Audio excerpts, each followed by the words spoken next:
Morning बच्चों। Refraction में हमने बहुत कुछ कर लिया पहले। अच्छा, पहले तो आई होप तुम लोग सब अच्छे कंडीशन में होंगे, सब अपने बेस्ट हेल्थ में होंगे तुम लोग, ठीक है। और तुमने कैरी वगैरह आमिर सिद्दीकी के अकॉर्डिंग अपने रोल मॉडल भी सेलेक्ट कर लिए होंगे। तुमने ये डिसाइड कर लिया होगा कि कौन तुम्हारा रोल मॉडल होने वाला है, ठीक है। अपने अपने रोल मॉडल्स हमने डिसाइड कर लिए हैं। वीडियो तो तुमने देखा ही होगा, भर भर के यूट्यूब में वीडियोस हैं, टिकटॉक में तुमने देखा होगा, बहुत बयानबाजी चल रही है, मजा आ रहा है तो। अच्छा, हम क्या कर रहे थे, हमने रिफ्रैक्शन पढ़ना स्टार्ट किया था और हमने रिफ्रैक्शन में क्या किया है, रिफ्रैक्शन थ्रू ग्लास स्लैब हमने कवर कर लिया। फिर इससे पहले वाले क्लास में तुमको मैंने एपरेंट डेप्थ, रियल डेप्थ, ये सारे कांसेप्ट सिखा दिए थे, बेंडिंग वाले कांसेप्ट सिखा दिए थे, ठीक है।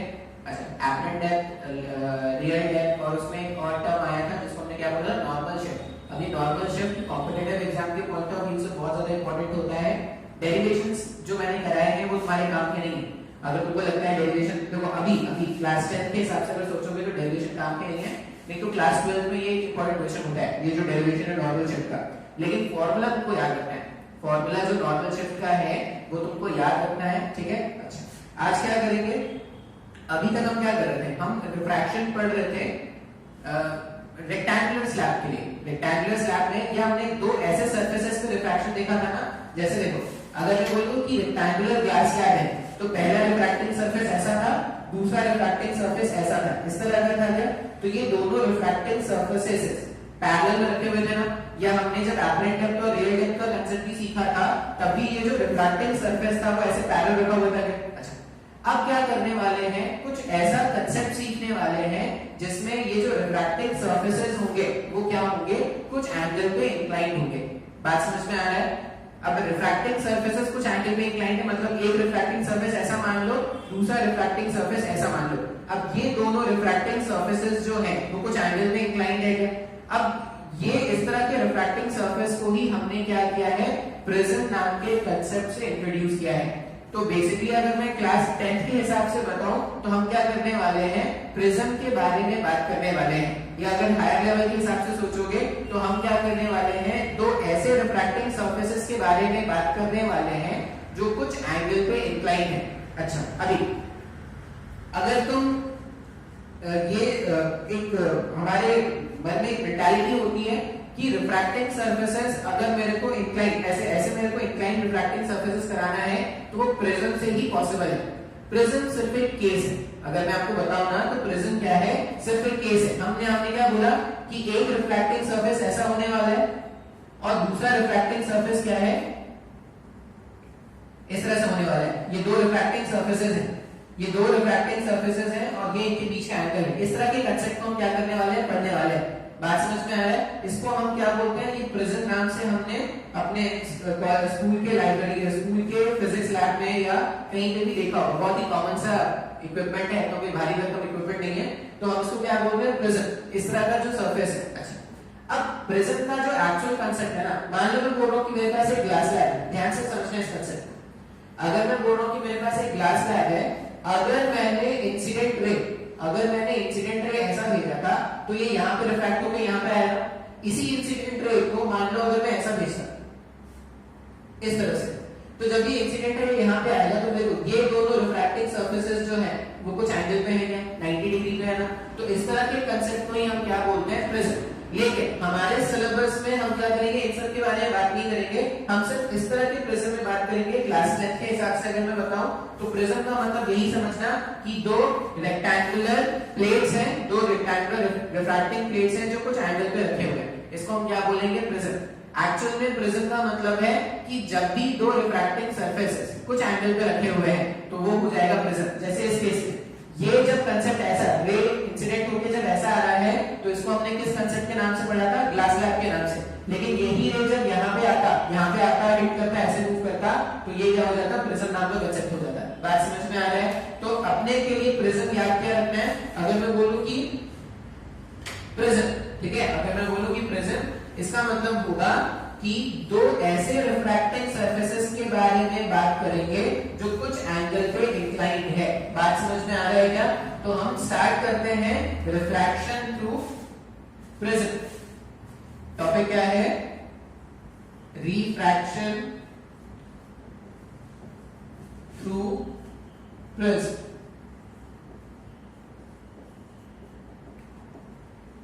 प्रिज्म के थ्रू कैसा रिफ्रैक्शन होगा ये हम स्टडी करने वाले हैं, ठीक है। अच्छा, प्रिज्म का अगर तुम डायग्राम देखोगे तो मैंने डायग्राम क्या बताया था? डायग्राम ऐसा है, एक ये रिफ्रैक्टिंग प्लेट हो गया, ठीक है, और दूसरा रिफ्रैक्टिंग प्लेट कुछ ऐसा है मान, ठीक है। ये डायग्राम जो है वो कुछ तो ऐसा दिखता है। अगर प्रिज्म के डायग्राम सोचोगे तो प्रिज्म का डायग्राम ऐसा दिखता है, और नीचे का जो बेस है, नीचे का बेस क्या है? रेक्टेंगुलर है, और दो रिफ्रैक्टिंग सरफेसेस हैं जो कुछ एंगल पे इंक्लाइन है। अच्छा, ये जो एंगल ऑफ ये जो दो रिफ्रैक्टिंग सरफेसेस ये जिस एंगल पे इंक्लाइन होते हैं ना, इनको हम क्या बोलते हैं? इनको हम बोलते हैं एंगल ऑफ प्रिज्म। बात समझ में आ रहा है क्या? हम बेसिकली क्या करने वाले हैं? प्रिज्म के बारे में पढ़ने वाले हैं। प्रिज्म कैसा स्ट्रक्चर है? तो दो रिफ्रैक्टिंग सरफेसेस जब एक एंगल पे बने रहेंगे तो उसको हम क्या बोलते हैं? प्रिज्म। अब नॉर्मल प्रिज्म जो हमारे सिलेबस में है उसमें क्या होगा? एक रिफ्रैक्टिंग सरफेस ऐसा, ये दूसरा रिफ्रैक्टिंग सरफेस है, और इसका नीचे का जो बेस होता है वो क्या होता है? रेक्टेंगुलर होता है। तुम कहीं पे भी कभी भी अगर स्कूल में जब जैसे तुम्हारे स्कूल खुलेंगे ना तो तुमको ये एक्सपेरिमेंट भी कराया जाएगा प्रिज्म वाला। तो प्रिज्म वाला जब एक्सपेरिमेंट कराया जाएगा आपने नोटिस करना कि ऐसे दो रिफ्रैक्टिंग सरफेसेस थे और नीचे का जो साइड था वो क्या था? रेक्टेंगुलर था। बात समझ में आ रहा है? अच्छा, प्रिज्म में सबसे इंपॉर्टेंट टर्म जो होगा वो होता है एंगल ऑफ प्रिज्म। इसकी बहुत ज्यादा इंपॉर्टेंस है। एंगल ऑफ प्रिज्म मतलब दो रिफ्रैक्टिंग सरफेसेस को किस एंगल पे रखा गया है उसको हम क्या बोलेंगे? Angle of prism. अच्छा, अब जब भी हम कंसेप्ट सीखेंगे ना, ये जब भी हम प्रिज्म के बारे में पढ़ेंगे तो बार-बार इतना भारी भरकम डायग्राम नहीं बनाना है।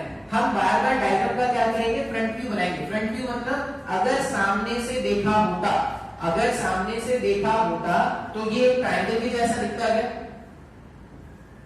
तो जब भी अपने को प्रिज्म बनाना है तो हम क्या करेंगे? ट्रायंगल बनाएंगे। ट्रायंगल का मतलब क्या है कि ये जो प्रिज्म है ना, ये प्रिज्म ऐसे, अगर आप मान लो ये व्हाइट बोर्ड होता, आप उसको ऐसे बाहर निकालते तो पूरा का पूरा प्रिज्म जो होता वो बाहर आ जाता। मतलब एक्चुअल डायग्राम ये है, लेकिन हम स्टडी के लिए इस तरह का डायग्राम बनाएंगे। बात समझ में आ रहा है?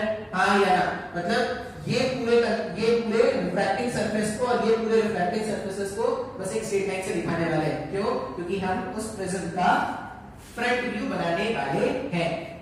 आई होप प्रिज्म का डेफिनेशन समझ में आया होगा। प्रिज्म का मतलब रिफ्रैक्टिंग सरफेसेस को कुछ एंगल पे रख दो, यही हमारे पास क्या होगा? प्रिज्म होगा। आप दोनों डायग्राम ड्रॉ करना। एंगल ऑफ प्रिज्म क्या है? तो दो रिफ्रैक्टिंग सरफेसेस जिस एंगल पे इंक्लाइन होते हैं उसी को हम क्या बोलते हैं? Angle of prism. अच्छा, अभी क्या करते हैं? रिफ्रैक्शन स्टडी करते हैं। तो इतना कोई मुश्किल नहीं होगा। अगर तुमको बेसिक रिफ्रैक्शन का कांसेप्ट आता है तो यहाँ पे भी कोई मुश्किल नहीं होने वाला। ध्यान से देखो, हम क्या बोल रहे हैं? मान लो ये एक प्रिज्म है हमारे पास, ठीक है, हमारे पास एक ऐसा प्रिज्म है। अब इसके अलग अलग नाम होते हैं। मान लो अगर बोलो कि इक्विलैटरल प्रिज्म, इक्विलैटरल प्रिज्म का मतलब क्या हो जाएगा? ये 60, ये 60, ये 60, ठीक है। आइसोसेलेस प्रिज्म है। आइसोसेलेस प्रिज्म मतलब ये दोनों एंगल सेम होंगे और कोई एक एंगल क्या हो जाएगा? डिफरेंट हो जाएगा। तो अलग अलग तरह के प्रिज्म होते हैं। मान लो ये कोई, मेरे को नहीं पता, एक जनरल प्रिज्म है, ठीक है। अब ये प्रिज्म का मैंने इधर ये रख दिया, ये मान लो P Q R। डायग्राम ध्यान से बनाना है, डायग्राम ध्यान से समझना है। अच्छा, अब अपने को ना रिफ्रैक्शन का पैटर्न चेक करना है कि रिफ्रैक्शन कैसा होता है। रिफ्रैक्शन का पैटर्न चेक करने के लिए हमने क्या किया? एक रे ऑफ लाइट ऐसे इंसिडेंट कराया है। ये क्या है हमारा? Incident ray. हमने एक रे ऑफ लाइट इंसिडेंट कराया है। अच्छा, मान लो अगर ये प्रिज्म नहीं होता, अगर ये प्रिज्म नहीं होता तो ये रे ऑफ लाइट कैसा चला जाता?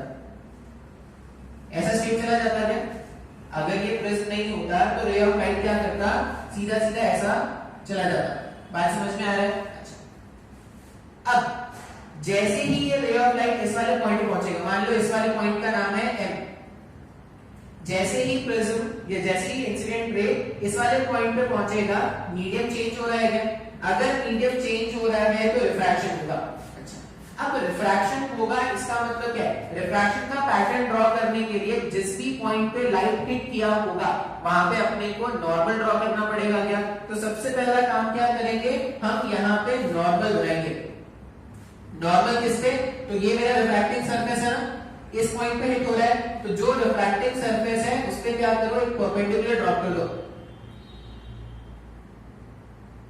ऐसा। जो भी रिफ्रैक्टिंग सरफेस है उस पे क्या करेंगे, एक परपेंडिकुलर ड्रॉप कर देंगे। अब हमने ये परपेंडिकुलर ड्रॉप कर दिया, ये जो परपेंडिकुलर मैंने ड्रॉप किया है वो हमारा नॉर्मल हो गया है। नॉर्मल हो गया मतलब क्या है, ये एंगल देखो, ये वाला जो एंगल है ना पूरा ये 90 है, ये पूरा कितना है 90 डिग्री है। अच्छा, अभी रे ऑफ लाइट कहां से कहां जा रहा है, रेयर से डेंसर या डेंसर से रेयर। रे ऑफ लाइट अगर आप ध्यान से देखोगे तो रे ऑफ लाइट कहां से कहां मूव कर रहा है, रे ऑफ लाइट क्या कर रहा है, रेयर मीडियम से डेंसर मीडियम की तरफ जा रहा है क्या।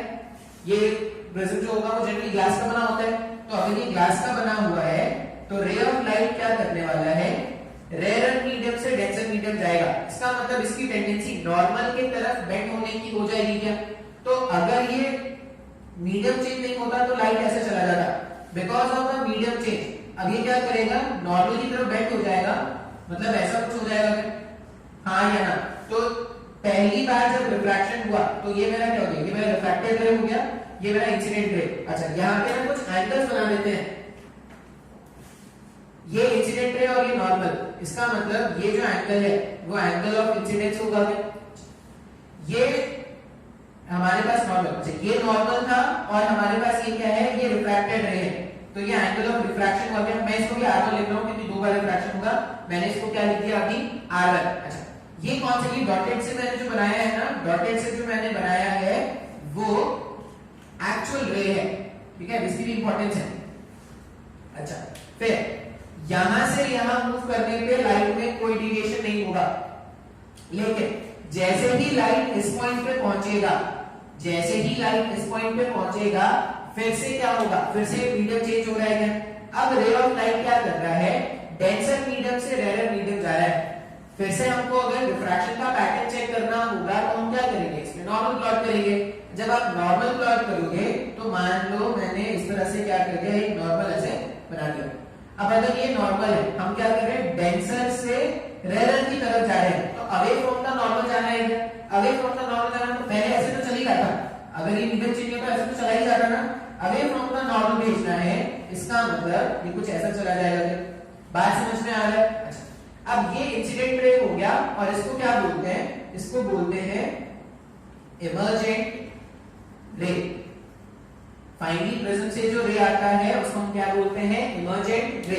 अच्छा, एंगल्स कैसे बताएंगे, ये R1 था ना, इसको मान लो ये क्या हो जाएगा, ये है R2। ये इस बार ये इंसिडेंट एंगल हो गया, और जिस एंगल से वो बाहर निकलता है ना प्रिज्म से, उसको बोलते हैं एंगल ऑफ इमर्जेंस E। हाँ या ना। तो मैंने क्या कर दिया, मेरे पास अच्छा ये पॉइंट M माना था, इस पॉइंट को मान लो N। ये पूरा डायग्राम, ठीक है। अब ऐसे सिर्फ एक ये तो मैंने सिर्फ एक रे भेजा है ना, ऐसे ऐसे क्या होंगे, ऐसे ऐसे बहुत सारे रे जाएंगे, लेकिन बहुत सारे रे अगर आप सोचोगे तो डायग्राम कॉम्प्लिकेटेड हो जाएगा। तो इस तरह से हमने क्या किया, रिफ्रैक्शन का पैटर्न ड्रॉ कर दिया। मतलब अगर एक प्रिज्म रखा है तो प्रिज्म में रिफ्रैक्शन कैसा होगा, इस तरह से होगा। तो अब ध्यान से देखना, जो बेसिक तुमको सिखाया गया है उसके हिसाब से ही पैटर्न ड्रॉ किया है, कुछ अलग सा डायग्राम नहीं है। तो मैं हमेशा बोल रहा हूं आपको, कभी भी ऑप्टिक्स में मतलब लाइट के केस में कभी भी याद करने की कोशिश मत करो। कुछ छोटे छोटे कंसेप्ट है रिफ्रैक्शन के, Snell's law and so on, और तुम्हारी बेसिक ज्योमेट्री। अगर तुम्हारी बेसिक ज्योमेट्री और ये तो तुम्हें छोटे छोटे कंसेप्ट अगर ये आते हैं ना, तो तुम्हें रिफ्रैक्शन का या पूरे ऑप्टिक्स का कोई भी क्वेश्चन तुमसे नहीं रुकने वाला, सारे के सारे क्वेश्चंस तुम सॉल्व कर लोगे। अच्छा, अभी एक और टर्म होता है जो अपने को डिफाइन करना है, वो होता है डिविएशन एंगल। यहाँ पे हम क्या करने वाले हैं, एक टर्म डिफाइन करने वाले हैं, डिविएशन एंगल। अब डिविएशन एंगल का मतलब क्या है, मान लो जो ऑब्जर्वर है वो यहाँ कहीं पे, ठीक है, काली आंखों वाला ऑब्जर्वर है, जो ऑब्जर्वर है वो यहाँ कहीं पे। अब ये जो ऑब्जर्वर है इसको क्या लगेगा, इसको तो लग रहा है कि रे ऑफ लाइट यहां से ऐसा आ रहा है। अच्छा, ये पीछे जब ट्रेस करने की कोशिश करेगा तो ये क्या सोच रहा है कि भाई रे ऑफ लाइट ऐसा चला और फिर रे ऑफ लाइट ऐसा चला और फिर इस वाले पॉइंट पे आके ऐसे बेंड हो गया है, हाँ या ना? एक्चुअल में रे को ऐसे जाना था, लेकिन वो अपने रास्ते से भटक के ऐसे जाना स्टार्ट कर रहा है। तो ये जो एंगल है यहाँ पे, ये जो एंगल है यहाँ पे, इतने एंगल से इमर्जेंट रे अपने पाथ से डिविएट हो चुका है। तो इसको अपन क्या बोलते हैं? Deviation angle. इसको अपन क्या बोलते हैं? डिविएशन। अब डिविएशन एंगल के अपन यूज क्या करेंगे? डेल्टा। ठीक है, इसको क्या पढ़ते हैं? डेल्टा। ये इस तरह से डिजाइन में ऐसे लिखते हैं और क्या बोलते हैं? डेल्टा। डेल्टा का मतलब यहाँ पे क्या है? Deviation angle. ठीक है, डेल्टा का मतलब यहाँ पे क्या है? Deviation angle. ठीक है, अभी पूरा का पूरा कैलकुलेशन या पूरा का पूरा जो न्यूमेरिकल होता है इसी पे आता है, डिविएशन एंगल पे। तो आपको ध्यान से समझना होगा कि I क्या है? एंगल ऑफ इंसिडेंस था। E क्या है? एंगल ऑफ इमर्जेंस है। R1 R2 रिफ्रैक्शन के कारण दो एंगल्स बने थे, बोथ है। और सबसे इंपॉर्टेंट एंगल यहाँ पे है एंगल ऑफ डिविएशन। जितने एंगल से इंसिडेंट रे डिविएट हो जाता है उसको हम क्या बोलते हैं?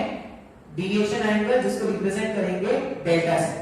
तो ये डायग्राम तुमको नीट एंड क्लियर डायग्राम तुमको क्या करना है?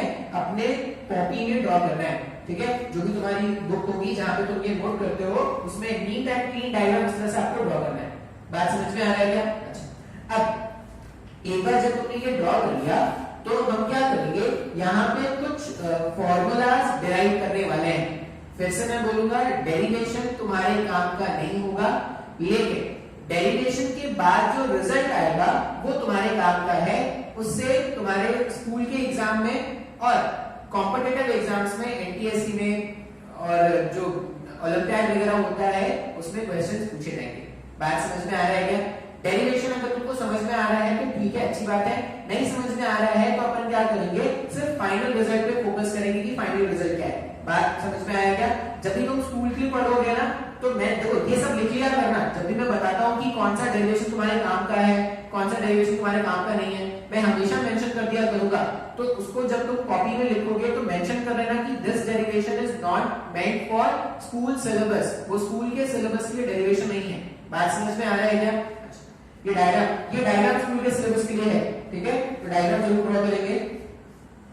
अब अपने को क्या करना है? डिविएशन एंगल फाइंड करना है। तो नेक्स्ट में हम कंसेप्ट लिखते हैं या नेक्स्ट में डेरिवेशन करने वाले हैं। ये डायग्राम मेरे को जरूरत है, इसलिए मैं डायग्राम को रख नहीं कर रहा। कंसेप्ट है कैलकुलेशन ऑफ डिविएशन एंगल। मैं इसको भी कुछ नहीं कर रहा। ठीक है, यहाँ पे स्पेस है, वहां पे लिख देता हूं कैलकुलेशन ऑफ डिविएशन एंगल। कितने से डिविएशन हुआ है इसका अपने को क्या करना है? कैलकुलेट। मतलब ये डेल्टा का वैल्यू कैलकुलेट करना है in terms of I, E and angle of prism. Angle of prism कौन सा एंगल होता है? ये जो एंगल है इसको एंगल ऑफ प्रिज्म और ए लेकर से डिनोट करते हैं क्या? ठीक है, ए मतलब क्या है? Angle of prism. अच्छा, अभी ध्यान से देखते हैं। ये अगर एंगल आई है तो ये पूरा भी एंगल आई होता क्या? पूरा एंगल देखो, इतना आई, तो ये पूरा भी आई होता ना, वर्टिकली ऑपोजिट एंगल। अगर ये पूरा आई होता वर्टिकली ऑपोजिट तो ये क्या है? अगर आई में से ये R1 कट हो चुका है तो ये कितना हो जाएगा? ये I माइनस R1 है क्या? बात समझ में आ रहा है? अगर आपको डेरिवेशन में प्रॉब्लम हो तो आप अलग से डायग्राम बना लेना। ठीक है, उसी तरह ये E है, ये R2 है, तो ये एंगल कितना हो जाएगा? E माइनस R2 हो जाएगा क्या? E माइनस R2 ने एंगल लिखा, ये I माइनस R1 और ये E माइनस R2। ठीक है, अच्छा, अभी ये जो डिविएशन, ध्यान से देखो, मैं ट्रायंगल का नाम अगर लिखूं तो ये तो M है, ये N है, और ये मान लो ये P हो गया ना, P Q R S ले लो, तो फिर S ले लो। ठीक है, in triangle M N S, M N S में अगर आप देखोगे तो ये जो डेल्टा है वो M N S का एक्सटीरियर एंगल है। हाँ या ना? In triangle M N S अपन क्या लिख रहे हैं? In triangle M N S,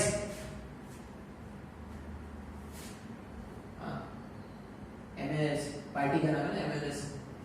in triangle MNS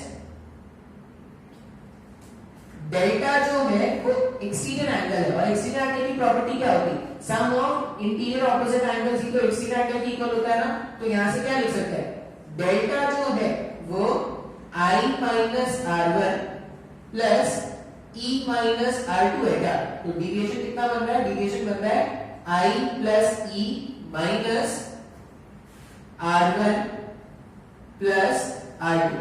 ये मेरे पास डिविएशन एंगल का एक फॉर्मूला बन रहा है। अच्छा, लेकिन ये फॉर्मूला अपने को याद नहीं करना है, आपको कुछ और फॉर्मूला याद रखेंगे। और क्या फॉर्मूला याद रखने को ध्यान से, क्वाड्रिलैटरल, अगर मैं क्वाड्रिलैटरल के बारे में बात करूं तो क्वाड्रिलैटरल के इंटीरियर एंगल्स का सम 360 डिग्री होता है क्या, तो जिस तरह से ट्रायंगल के इंटीरियर एंगल्स का सम 180 डिग्री होता है, क्वाड्रिलैटरल के इंटीरियर एंगल्स का सम कितना होता है, 360 डिग्री। अच्छा, अब अगर मैं बात करूं क्वाड्रिलैटरल PMS हो गया, ये मान लो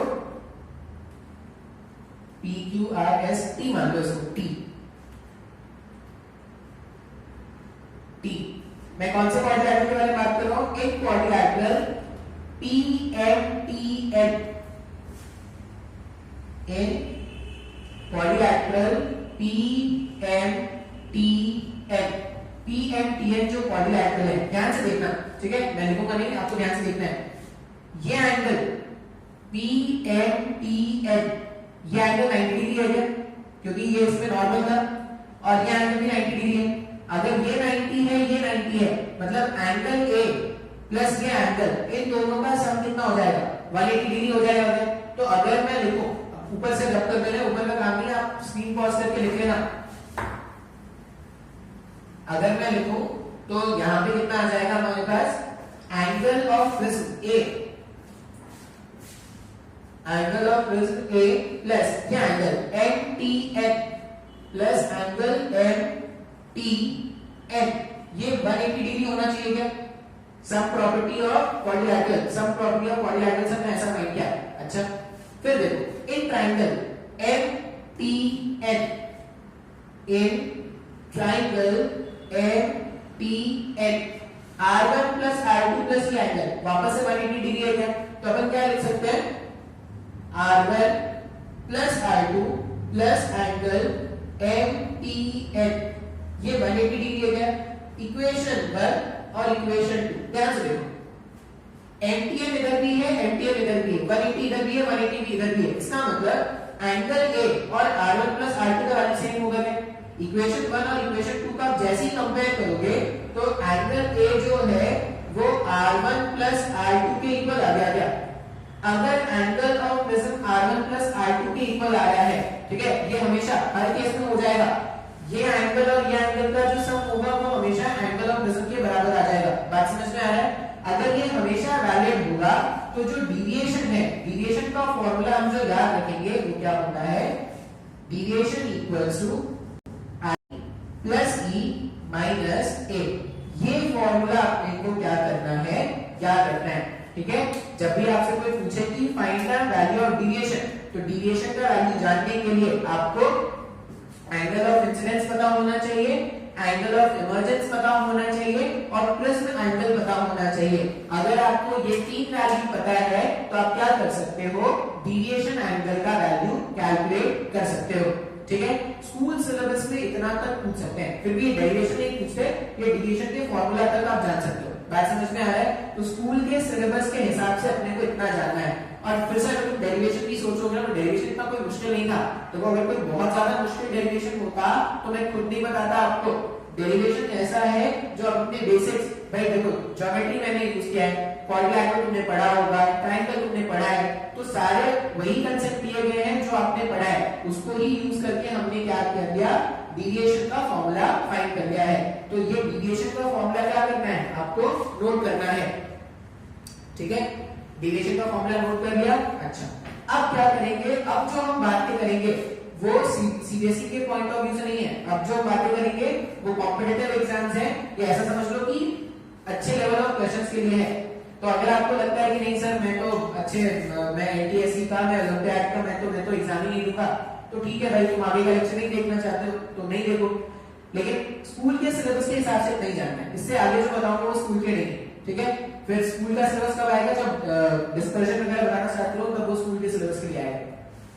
इसको मैं रब कर दूं क्या, ये मेरा काम हो गया है, डायग्राम आपको ड्रॉ कर लेना है, अच्छे से डायग्राम ड्रॉ करना। जितना अच्छा डायग्राम ड्रॉ करोगे उतने अच्छे से तुमको समझ में आएगा। और कोई नया कांसेप्ट नहीं सिखाया मैंने प्रिज्म में, बस क्या हो रहा है, दो बार रिफ्रैक्शन ही तो कराना है। ग्लास स्लैब में भी दो बार रिफ्रैक्शन हो रहा है, प्रिज्म में भी क्या हो रहा है, दो बार रिफ्रैक्शन हो रहा है। दोनों को हमने क्या कर दिया, अलग अलग से डायग्राम बना के स्टडी कर लिया। नेक्स्ट जो कांसेप्ट है, फिर से मैंने बता दिया स्कूल के एग्जाम में नहीं है भाई ये कांसेप्ट। नेक्स्ट जो कांसेप्ट है वो है रिलेशन बिटवीन, नेक्स्ट जो कांसेप्ट है वो क्या है, relation between refractive, relation between, पहले ये बता देते हैं, पहले ग्राफ बता देते हैं, उसके बाद ये सब सिखाते हैं। नेक्स्ट अपन क्या कर लेते हैं, ग्राफ देख लेते हैं। ये स्कूल के सिलेबस में होता है ये ग्राफ, ठीक है। ग्राफ क्या है, graph between incident ray, graph between incident ray and deviation angle, ठीक है। एक ग्राफ होता है इंसिडेंट रे और डेविएशन एंगल के बीच में। अब ये ग्राफ अपने को क्या करना है, याद रखना है, ठीक है। कैसे बना, कहां से बना, ये अपने को नहीं सोचना है, आपको बस क्या करना है, ये ग्राफ याद रखना है और ग्राफ से जो रिजल्ट मिलेगा वो याद रखना है अपने को, ठीक है। हमने क्या कर लिया, ऐसे एक एक्सिस बना दिया, इस तरफ हम रखने वाले हैं डेविएशन एंगल, इस तरफ रखने वाले हैं डेविएशन एंगल और इस तरफ रखने वाले हैं angle of incidence, angle of incidence, ठीक है। हमने क्या कर दिया, इस तरह से एक्स एक्सिस के अलॉन्ग एंगल ऑफ इंसिडेंस लेना है और वाई एक्सिस के अलॉन्ग अपने को क्या लेना है, डेविएशन एंगल लेना है। अच्छा, अभी ये जो ग्राफ बनता है ना वो क्या होगा, स्माइली के जैसा ग्राफ बनता है। स्माइली का जैसा कैसे, अब स्माइली इस तरह से ऐसा बनाना होगा, जब आपको स्माइल दिखाना होगा इस तरह से बनाना होगा ना। एक तो ये हो गया स्माइल, एक होता है सार्कास्म वाला स्माइल। सार्कास्म वाला स्माइल कैसा होगा, ऐसा होगा क्या, हाँ या ना। तो ये जो ग्राफ होगा ना वो सार्कास्म वाला स्माइल होता है। कैसे बनता है, कहां से बनता है नहीं सोचना है। देखो एक ये हो गया नॉर्मल स्माइल, ये अगर मेरे पास कोई एक्सिस होता तो जैसा इधर है वैसा इधर है, ऐसा, ठीक है, इस तरह से जितना इधर से आंसर उतना इधर से आंसर है। एक होगा सार्कास्म वाला स्माइल, एक तरफ से ज्यादा हंसेंगे एक तरफ से कम हंसेंगे। तो अपने को ग्राफ कैसा बनाना है, इस तरह का ग्राफ बनाना है। ये जो ग्राफ होता है उस तरह का ग्राफ बनता है, तो ग्राफ देखो ऐसा बनता है। बात समझ में आ रहा है, इधर जैसा है और इधर जैसा है तो अलग अलग बातें हैं,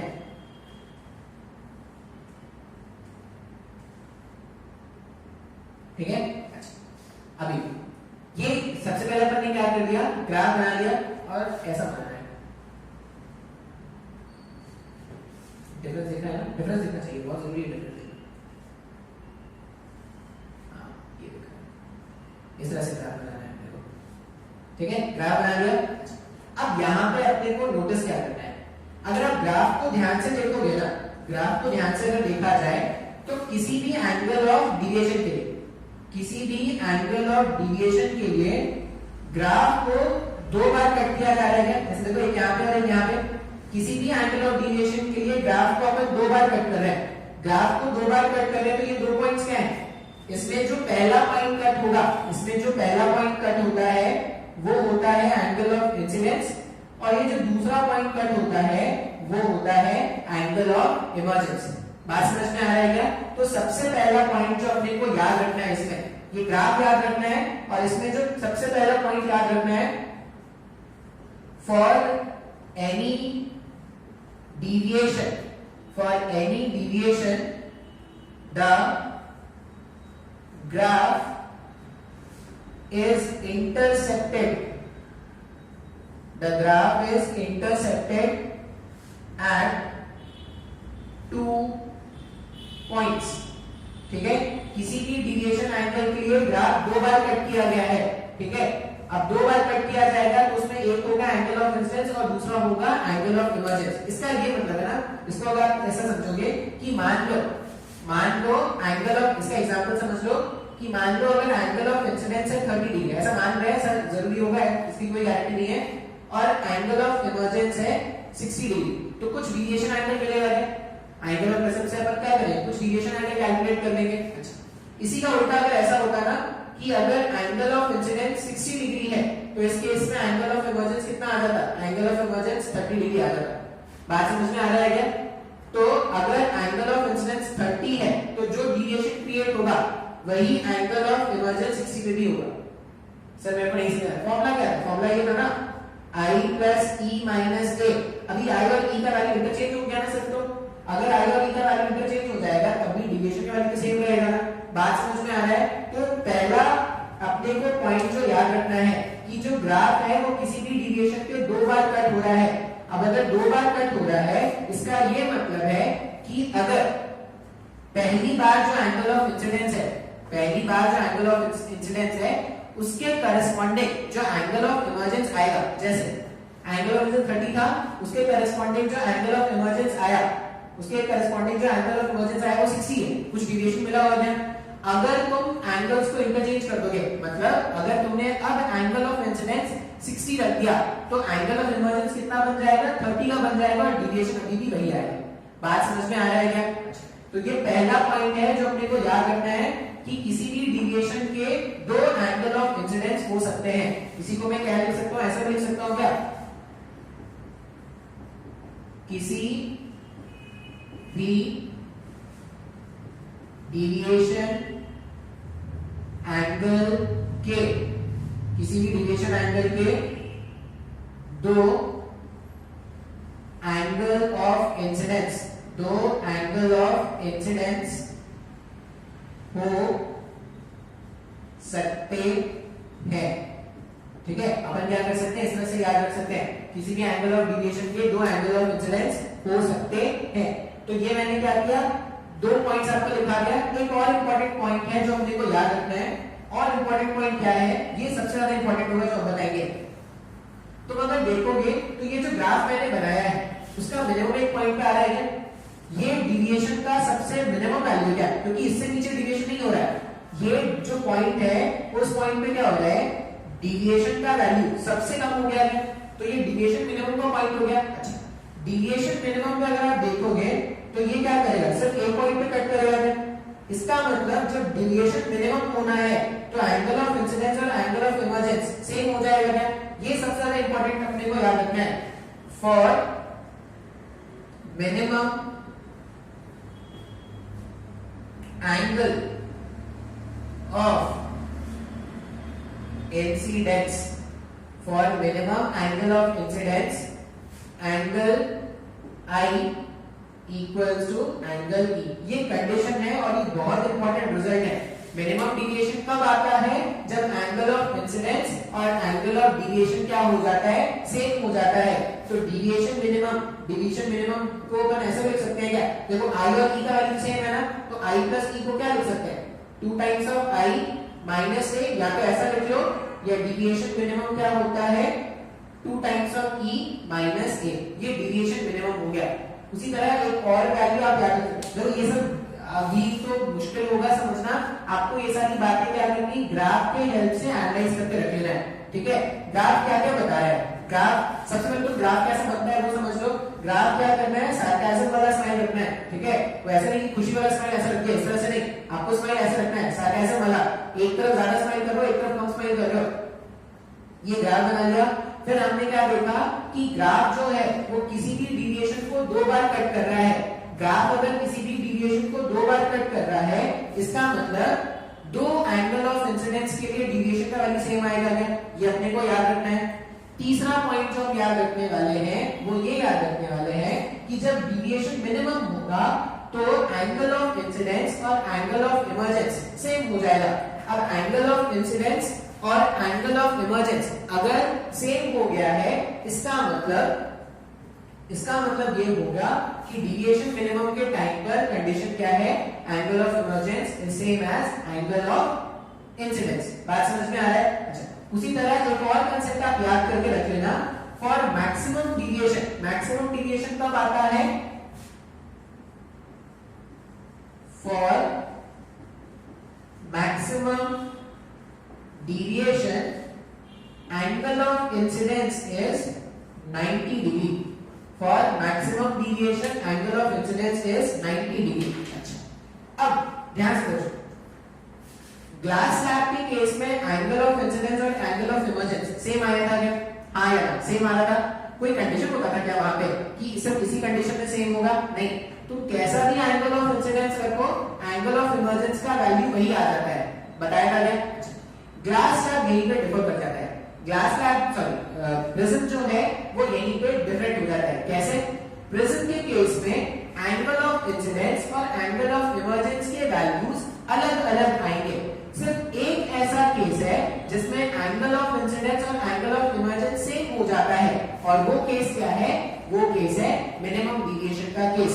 बात समझ में आ रहा है? तो ग्राफ से आपको इतनी बातें याद करके रखनी है, ठीक है? क्योंकि ये तुम्हारे पास एग्जाम में भी पूछते हैं। ये जो ग्राफ मैंने बताया ना, ये ग्राफ तुमको एग्जाम में भी पूछते हैं, तुम्हारे बुक्स में भी लिखना है, ये ग्राफ मेंशन होगा और मिनिमम डेविएशन क्या है, ये सब की बातें वहां पे मेंशन होगी, ठीक है? अच्छा, नेक्स्ट अपन क्या करेंगे? अब जो टॉपिक में पढ़ाऊंगा ना, वो क्या होगा? वो प्योरली तुम्हारे कॉम्पिटिटिव एग्जाम के पॉइंट ऑफ व्यू से होगा। इतना मुझे लगता है कि तुम्हारे बुक में होना चाहिए, ठीक है? इतना तुम्हारे स्कूल के सिलेबस में है। ग्राफ से अपन ने 3 बातें नोट की हैं भाई। ग्राफ कैसा दिखता है, मिनिमम डेविएशन कब होता है और मैक्सिमम डेविएशन कब होता है, ये भी बता दिया। और ये भी बता दिया कि किसी भी एक एंगल ऑफ डेविएशन के 2 एंगल ऑफ इंसिडेंस हो सकते हैं। नेक्स्ट अपन क्या करने वाले हैं? रिलेशन बताएंगे किसके बीच में? रिलेशन बिटवीन अच्छा, अगर तुमको लग रहा है कि सर लेक्चर बहुत बोरिंग हो रहा है तो तुम थोड़ा रुक रुक के देख सकते हो, ठीक है? तुम्हारा लेक्चर पहले देख लो, फिर लेक्चर बाद में देख लो। क्योंकि ना ऐसा है ना कि अगर मैं रुक रुक के बनाऊंगा तो क्या होगा, एक तो बहुत लेंथी हो जाएगा, बहुत बड़े बड़े फाइल्स बनते हैं यार, इतने बड़े बड़े रिकॉर्डिंग के लिए इतने बड़े बड़े फाइल्स आते हैं ना, उनको एडिट करना बहुत मुश्किल हो जाता है। इसलिए कंटिन्यूअसली मैं पढ़ा दे रहा हूँ। अगर आपको लग रहा है कि सर बहुत ज्यादा बोरिंग हो रहा है, बहुत ज्यादा हो गया, तो आप क्या करना, रुक रुक के देखना, ठीक है? थोड़ा सा लेक्चर देख लेना, गाने सुन लिया, फिर लेक्चर देख लेना, फिर गाने सुन लिया, लेक्चर देख लो, टिकटॉक देख लो, लेक्चर देख लो, टिकटॉक देख लो, लेक्चर देख लो, टिकटॉक देख लो, फिर लगेगी नहीं बहुत हो गया टिकटॉक, तो यूट्यूब देख लो, यूट्यूब में कैरी देख लो। नेक्स्ट अपन क्या बताने वाले हैं? रिलेशन बिटवीन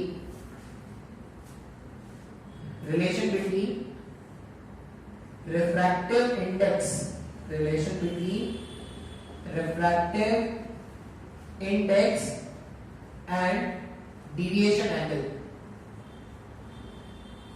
ठीक है? Relation between refractive index and deviation angle. Refractive index और डेविएशन एंगल के बीच में क्या रिलेशन है, ये देखने वाले हैं, ठीक है? अच्छा, हमने क्या पढ़ा था? ये प्रिज्म है हमारा, रे ऐसे इंसिडेंट हुआ, ऐसे नॉर्मल बनाया था, ये इधर चला गया, फिर ये इधर चला गया, ठीक है? यहां पे ये R1 था, ये R2 था, ये एंगल ऑफ इमर्जेंस और ये एंगल ऑफ इंसिडेंस। एरोस बना देना, एरोस बहुत जरूरी है। ये हमारे पास क्या है? ग्लास, ठीक है? और ये क्या है हमारे पास? एयर। अगर मैं स्नेल्स लॉ लिखूं, तो स्नेल्स लॉ के हिसाब से क्या होगा? अब 2 बार स्नेल्स लॉ लिखेंगे, क्यों? क्योंकि 2 बार रिफ्रैक्शन हो रहा है। पहली बार अगर आप स्नेल्स लॉ लिखोगे तो sin I divided by sin R1, ऐसे लिखेंगे ना, sin I divided by sin R1। ये क्या होगा? Refractive index of glass second medium with respect to air. With respect to air जब भी होता है तो क्या एब्सोल्यूट होता है ना, मिलने की जरूरत नहीं, तो मैं इसको क्या लिख रहा हूं? Mu G upon mu A होता है, म्यू ए का वैल्यू 1 होता है, तो sin I upon sin R1 का वैल्यू कितना हो गया? म्यू इनटू जी।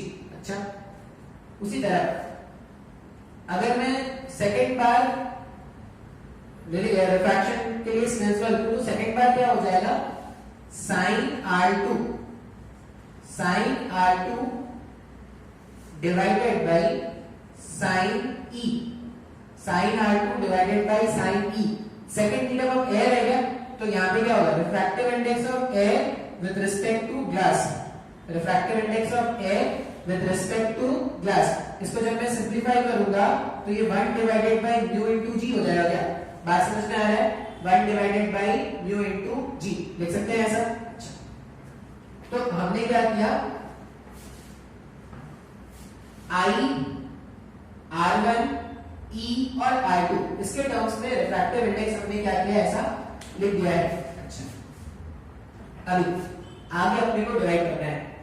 अब आगे इसमें डिराइव करना है, आगे कैसे डिराइव करेंगे? रिफ्रैक्टिव इंडेक्स है I, R1, R2 है, R1, R2 के प्लेस में डिविएशन लाना है मेरे को। डिविएशन का वैल्यू भी लगा सकते हैं, डिविएशन मिनिमम के टर्म्स में आएगा। ठीक है, चलिए ये लिख दिया ना। फॉर मिनिमम डिविएशन, अगर मैं बात करूं फॉर मिनिमम डिविएशन, ठीक है, तो इसको रब कर देते हैं। जगह चाहिए अपने को।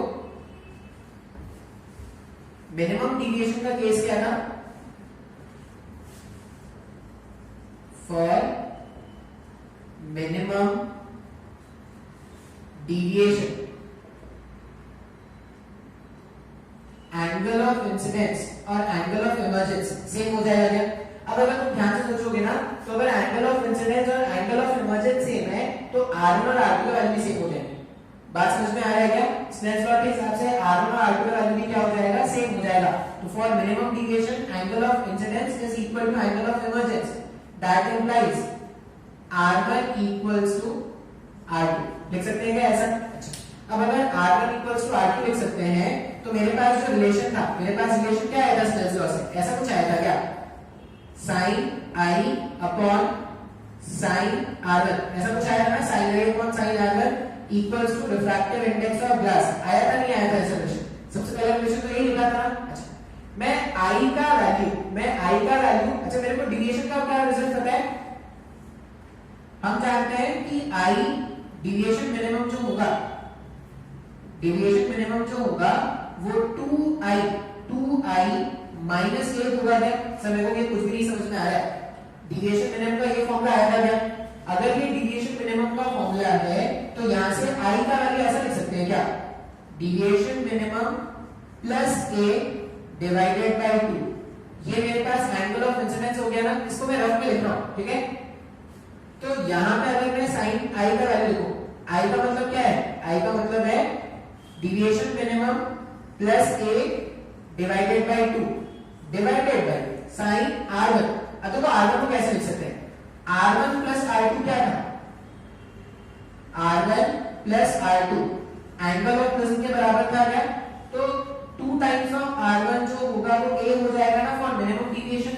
डिविएशन मिनिमम के केस में R1 और R2 का वैल्यू सेम होना है। अगर वो सेम होना है तो R1 का वैल्यू कितना है? R1 का वैल्यू है a by 2, ऐसा लिख सकते हैं। तो R1 के प्लेस में मैंने क्या लिख दिया? sin a by 2। यही तो रिफ्रैक्टिव इंडेक्स ऑफ ग्लास हो गया ना, या जो भी मीडियम का प्रिज्म होता उसका ये रिफ्रैक्टिव इंडेक्स हो गया क्या? अब इतना भारी भरकम सा फॉर्मूला डिराइव करने के बाद आया है, सर इतना भारी सा फॉर्मूला याद रखना है क्या? तो अगर मैं बोलूं तो तुम्हारे सिलेबस में इतना भारी भरकम सा फॉर्मूला तुमको नहीं याद रखना है, तुमको इसका एक और आसान सा रिजल्ट याद रखना है। ठीक है, एक्चुअल रिजल्ट ये है, फिर से डेरिवेशन तुम्हारे कोई काम का नहीं है, तुमको बस ये फाइनल रिजल्ट जानना है। और बोलो किसी तो बहुत ही भारी भरकम कर रहे हैं, तो इसका एक छोटा फॉर्म होता है जो अपने को याद रखना होता है। क्या? For small angle of prism, ये कंडीशन है जो हमको याद रखना है। हम जो भी पढ़ेंगे उसमें क्या है? प्रिज्म एंगल कैसा होगा? स्मॉल होगा। अच्छा, अगर प्रिज्म एंगल स्मॉल है तो हमने ये पढ़ा था क्या कि for small angle sin theta is approximately equal to theta. इससे पहले वाले लेक्चर में शायद सिखाया था मैंने ये। sin थीटा अगर अप्रोक्सीमेटली थीटा के बराबर है तो sin delta minimum plus a divided by 2 को मैं simply delta minimum plus a divided by 2 लिख सकता हूं क्या? क्योंकि मैं स्मॉल एंगल्स के बारे में बात कर रहा हूं। तो ये जो रिलेशन है ना वो ऐसा लिखना स्टार्ट हो जाएगा, delta minimum plus a divided by 2। मैंने sin को मूव कर दिया। कैसे मूव कर रहे हैं? sin theta is approximately equal to theta से उसी तरह sin a by 2 को भी अपन क्या लिख देंगे? इसको लिख देंगे सिंपली a डिवाइडेड बाय 2। ये क्या हो जाएगा? रिफ्रैक्टिव इंडेक्स ऑफ ग्लास के बराबर हो जाएगा। ये 2 और ये 2 अगर आप सॉल्व करोगे तो ऐसा आ रहा है, that implies delta minimum plus a equals to mu into mu g into a, ऐसा लिख सकते हैं।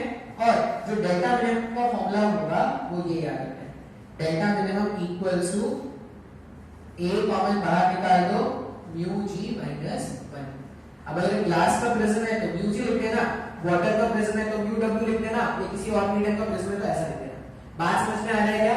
तो ये एक्चुअल फॉर्मूला है और हमारे काम का फॉर्मूला जो है जिससे बहुत सारे क्वेश्चन आते हैं वो ये क्वेश्चन आते हैं। अब कैसे क्वेश्चन आते हैं वो देखो। इसमें delta minimum angle of prism की डायरेक्टली प्रोपोर्शनल है, मतलब जितना ज्यादा एंगल ऑफ प्रिज्म होगा, जितना ज्यादा एंगल ऑफ प्रिज्म होगा उतना ज्यादा डिविएशन हो जाएगा क्या? तो डिविएशन मिनिमम जो है वो एंगल ऑफ प्रिज्म के बराबर हो गया। ये पहला पॉइंट है जो आपको याद रखना है। दूसरा, मीडियम का रिफ्रैक्टिव इंडेक्स जितना ज्यादा होगा उतना ज्यादा डिविएशन होगा क्या? तो ये डिविएशन और एंगल ऑफ प्रिज्म और रिफ्रैक्टिव इंडेक्स का रिलेशन, ये एक्चुअल रिलेशन है, लेकिन हमारे सिलेबस में 90% ऑफ टाइम वही आने वाला है। बात समझ में आ रहा है क्या? और ये इतना कोई मुश्किल नहीं है रिलेशन याद रखना। फिर से डेरिवेशन जो कराया है वो तुम्हारे काम का नहीं है, तुम चाहो तो डेरिवेशन स्किप कर सकते हो। तो ये हमने क्या किया ना, प्रिज्म के बारे में हमने क्या किया है, बेसिक से एक अच्छे लेवल तक हमने देख लिया है। क्लियर है क्या? अच्छा, अब इसके बाद अपने को स्टार्ट करना होगा डिस्पर्शन। तो देख लेते हैं आज स्टार्ट कर पाएंगे या नेक्स्ट लेक्चर में स्टार्ट होगा, देखते हैं। देख लेते हैं कितना लेंथ का वीडियो बना है। इतना तक तो हो गया है। अब तुम क्या करते हैं, अपने को स्टार्ट करना है। देखो तुम क्या कर सकते हो ना, ग्लास लैब वाले क्वेश्चन अगर तुमको सॉल्व करना है ना, तो अगर तुमको लग रहा है कि सर वो क्वेश्चन नहीं मिल रहा है, तुम क्या करना, कोई भी 12th का बुक उठा लेना। कोई भी 12th का, जैसे एबीसी है, कॉम्प्रिहेंसिव है, जो भी 12th के बुक है ना, 12th के बुक में तुम ग्लास लैब वाले क्वेश्चन सॉल्व कर सकते हो। ठीक है, तुम्हारे खुद के जो एनसीईआरटी का एग्जाम्पलर बुक है वो आपको मिल जाए तो उसमें सॉल्व कर लो, नहीं तो क्लास 12th के आपको जो भी ग्लास लैब वाले क्वेश्चन होंगे वो आप सॉल्व कर सकते हो। याद रखना, सिर्फ ग्लास लैब वाले क्वेश्चन सॉल्व करना है जिसमें एपरेंट डेप्थ है, रियल डेप्थ है, सिर्फ वही क्वेश्चन सॉल्व करना है। एनसीईआरटी बुक का पीडीएफ डाउनलोड कर सकते हो, एग्जाम्पलर पीडीएफ डाउनलोड कर लो, उसको सॉल्व कर सकते हो। नहीं तो आप क्या करो, अगर तुम्हारे कांटेक्ट में कोई सीनियर है जो क्लास 12th में है, उनसे उनका कोई बुक ले लो। ठीक है, अच्छा कौन सा बुक ले सकते हो, एबीसी ले सकते हो, कॉम्प्रिहेंसिव ले सकते हो, एक एसएल अरोरा नाम की बुक आती है, एसएल अरोरा। ठीक है, वो बुक में बहुत सारे क्वेश्चंस होंगे तो ये सब देख सकते हो, या मेडिकल वाली कोई बुक अगर होगी जिसमें न्यूमेरिकल्स होंगे आसान आसान, वो आप देख सकते हो। बात समझ में आ रहा है? तो इतना कंसेप्ट है हमारे पास प्रिज्म। ठीक है, अच्छा एक बार टोटल इंटरनल रिफ्लेक्शन दिखा दूंगा ना, तब प्रिज्म में कुछ प्रॉब्लम मैं आपको करा दूंगा। ठीक है, नोट कर लेंगे इसको।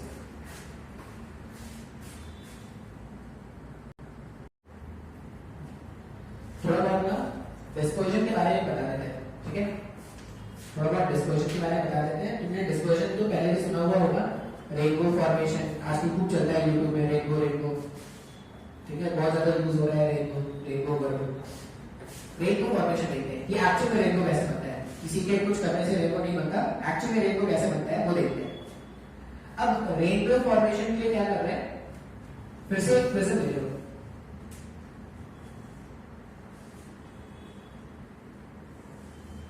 एक ऐसा प्रिज्म है और इस प्रिज्म से क्या करना है,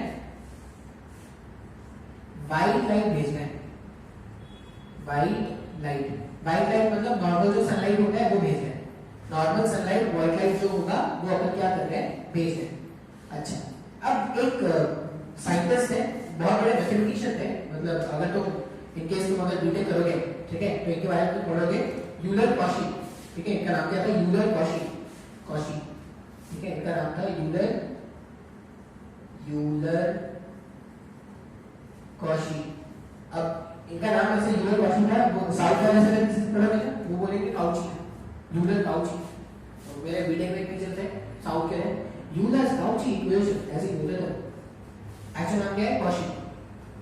अब ये बहुत बड़े मैथमेटिशियन है, हायर ऑर्डर की जब मैथमेटिक्स सीखोगे ना तब उनका नाम सुनोगे आप।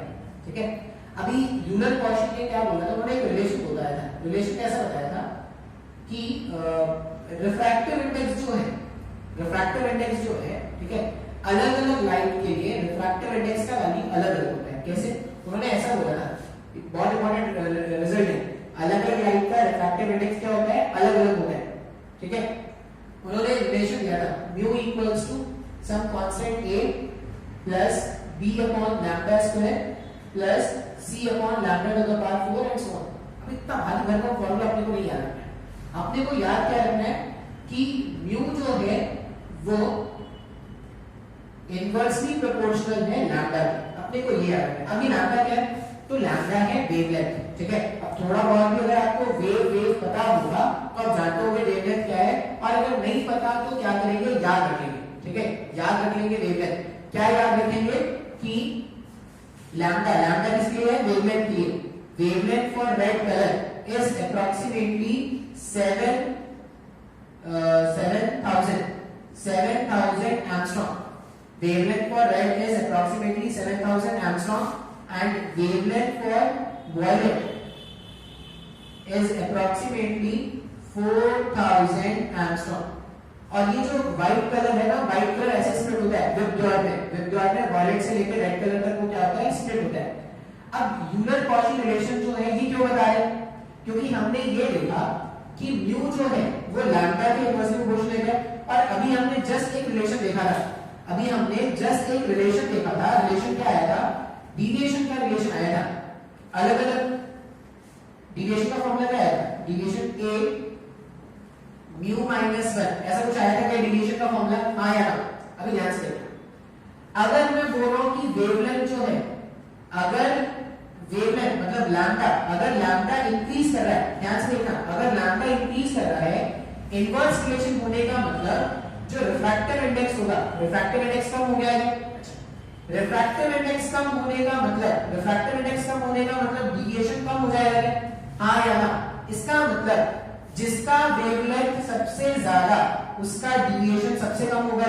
अपन याद क्या रखेंगे, जिसका वेवलेंथ ज्यादा, जिसका वेवलेंथ ज्यादा उसका डिविएशन कम, ठीक है। ये अपने को याद रखना है, जिसका वेवलेंथ ज्यादा उसका डिविएशन कम। अभी आप खुद से बताओ वेवलेंथ किसका ज्यादा है, रेड का या वॉयलेट का। सबसे ज्यादा वेवलेंथ रेड का है। अगर सबसे ज्यादा वेवलेंथ रेड का है तो वो सबसे कम डिविएट करेगा, वो सबसे कम डिविएट करेगा, और वॉयलेट जो होगा वो क्या होगा, सबसे ज्यादा डिविएट करेगा ना। तो यहाँ पे ये सब बताने का मतलब क्या है, यहाँ पे ये सब बताने का मतलब है कि तुम अब क्या कर सकते हो, डायग्राम ये नोट कर लेना भाई, जो मैंने लिखा है ना वो नोट कर लेना, यूलर-कॉची रिलेशन नोट कर लेना। अपने को मतलब किससे है, अपने को मतलब है डिविएशन जो होगा वो इनवर्सली प्रोपोर्शनल है लैम्डा के। अपने को इससे मतलब है, बात समझ में आ रहा है क्या। अब ध्यान से देखो, यहां से यहां तक वाइट लाइट चला रहा है, कोई प्रॉब्लम नहीं है। अब यहां पे प्रिज्म क्या कराता है, राइट को डिविएट कराता है क्या, लेकिन अलग अलग कलर्स के लिए डिविएशन जो होगा वो अलग अलग होगा ना। डिविएशन मैक्सिमम होगा वॉयलेट कलर के लिए और डिविएशन मिनिमम होगा रेड कलर के लिए। तो यहां के बाद, ठीक है, यहां के बाद एक्चुअली यहीं पे, यहां के बाद एक्चुअली क्या हो जाएगा, जो लाइट है, जो लाइट है वो क्या हो जाएगा, वो ऐसे स्प्रेड आउट हो जाएगा। क्यों स्प्रेड आउट हो रहा है, क्योंकि अलग अलग कलर के लिए, अलग अलग कलर के लिए डिविएशन एंगल अलग अलग है। ये डिविएशन फॉर रेड है मान लो, और ये क्या है, ये डिविएशन फॉर वॉयलेट है। तो वॉयलेट जो होता है वो सबसे ज्यादा वेट कर रहा है, वो सबसे ज्यादा डिविएट होगा, और रेड जो होगा वो क्या होगा, सबसे कम डिविएट होगा। इसीलिए एक पैटर्न अरेंज हो जाता है इस तरह का, VIVGYOR। ये जो पैटर्न अरेंज हो जाता है, ठीक है, इसी पैटर्न को अपन क्या बोलते हैं, ये जो पैटर्न यहाँ पे स्क्रीन में अरेंज हो जाता है इसको हम बोलते हैं स्पेक्ट्रम। समझ में, कुछ भी नहीं समझ में आ रहा है। डिस्पर्शन का मतलब क्या था, डिस्पर्शन का मतलब होता है splitting up of white light into its various constituent. ये डेफिनेशन लिख लेना। डिस्पर्शन का मतलब क्या है, splitting up of white light into its various constituent. अपने वेरियस कंस्टिट्यूएंट में वो जो स्प्लिट होता है उसको हम क्या बोलते हैं, डिस्पर्शन। क्लियर है। और डिस्पर्शन होने के बाद स्क्रीन में जो पैटर्न दिखता है उसको हम क्या बोलते हैं, स्पेक्ट्रम। ठीक है, तो स्पेक्ट्रम का मतलब होता है patch of colour obtain after dispersion is known as spectrum. ठीक है, पहले तो डिस्पर्शन लिख लेना। डिस्पर्शन है splitting up of light.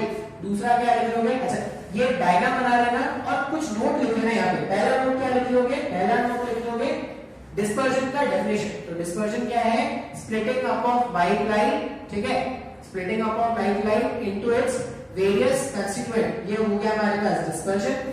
Second लिखोगे स्पेक्ट्रम। स्पेक्ट्रम क्या है? Patch of colour obtained after dispersion is known as spectrum. ठीक है, ये स्पेक्ट्रम लिख लिया हमने। और थर्ड में लिख लेना cause of spectrum. Cause of spectrum जो मैंने तुमको अभी समझाया था, नेक्स्ट में तुम ये याद रख सकते हो कि डिविएशन जो है वो इनवर्सली प्रोपोर्शनल है लैम्डा के। जितना ज्यादा डिविएशन एंगल, जितना ज्यादा वेवलेंथ होगा उतना ही कम डिविएशन होगा। बात समझ में आ रहा है क्या? हाँ या ना? तो ये डिस्पर्जन का पूरा साइंस है। अच्छा, अभी पहले ना जब ये सब अच्छे से डिस्कवर नहीं किया गया था तब बहुत भारी कंफ्यूजन था। भारी कंफ्यूजन क्या था? भारी कंफ्यूजन था कि भाई ऐसा ये सब प्रिज्म करा पा रहा है क्या? ये प्रिज्म की प्रॉपर्टी है क्या कि व्हाइट लाइट को स्प्लिट करा दे रहा है? ये उन्होंने सोचा कि यार क्या ये प्रिज्म जो है, प्रिज्म में ऐसा हो रहा है क्या कि प्रिज्म ऐसा कुछ कर रहा है, कुछ ऐसा जादुई काम कर रहा है जिससे क्या हो रहा है, व्हाइट लाइट स्प्लिट हो जा रहा है? तो नहीं, इसको रॉन्ग प्रूफ किया था हमारे फेवरेट न्यूटन ने।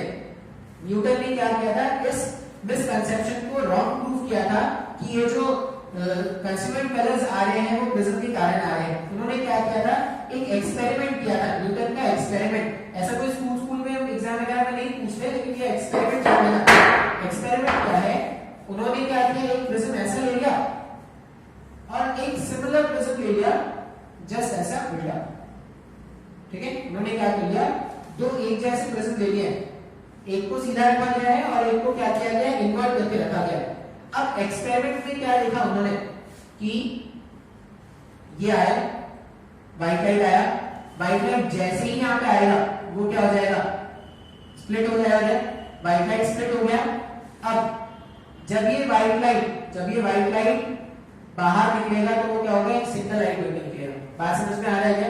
तो इस तरह का पैटर्न उन्होंने क्या किया था? ऑब्जर्व किया था। तो ये होता है न्यूटन्स डबल प्रिज्म एक्सपेरिमेंट के नाम से है।